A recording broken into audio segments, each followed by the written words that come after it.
Did you and Larry Bird ever cross paths? Did that ever happen? Yeah.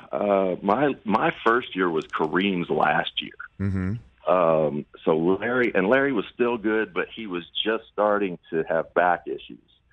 And so I remember playing them the first time, and I don't know why. I just hated Larry Bird growing up. I just didn't like him. I was a Dr. J guy. Mm-hmm. Also, my whole life, until I stepped on the floor with him, I just assumed, they said Larry's 6'9". He looked like 6'6" to me on TV. And so I stepped out on the floor with him, and I went, oh, my God. He's as big as a doorway, 6'9", 6'10".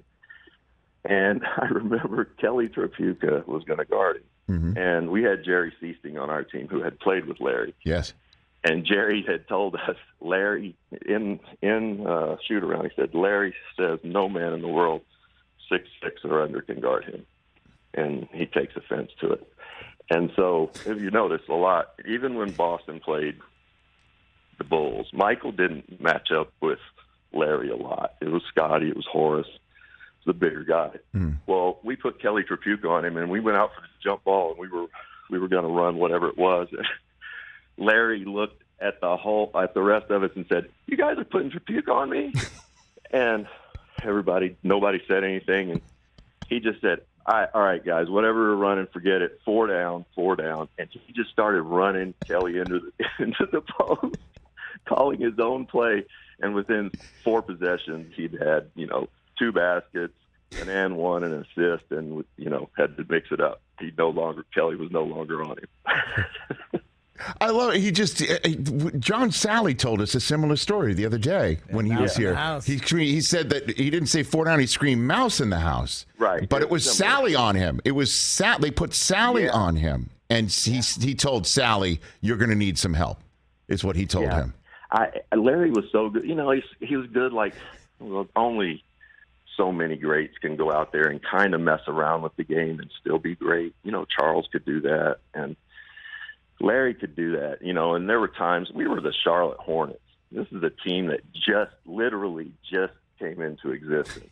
You think he cared about playing against us? No. And so he'd come in there, and he's famous for playing one whole game left-handed one time. He used things to motivate him. I think he got bored with the game at times and had to make up games within the games to stay engaged until the very end. I can't even imagine what that's like to compete against somebody like that. And you know what was crazy, Rich? The craziest part, it was kind of like Chris Mullin in a way, is that I liked guarding them until they effing scored because they weren't athletic. They were slow. You knew that you could keep them in front of you, and they still scored. Yeah. Unbelievable. Yeah. I love it. So they didn't call him legend for nothing. Nicely done, Christopher. They didn't.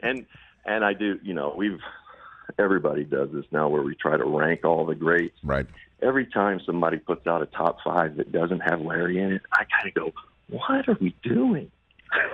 To this day, he was amazing. I just, I think we sleep on him anymore because he wasn't a highlight dunker.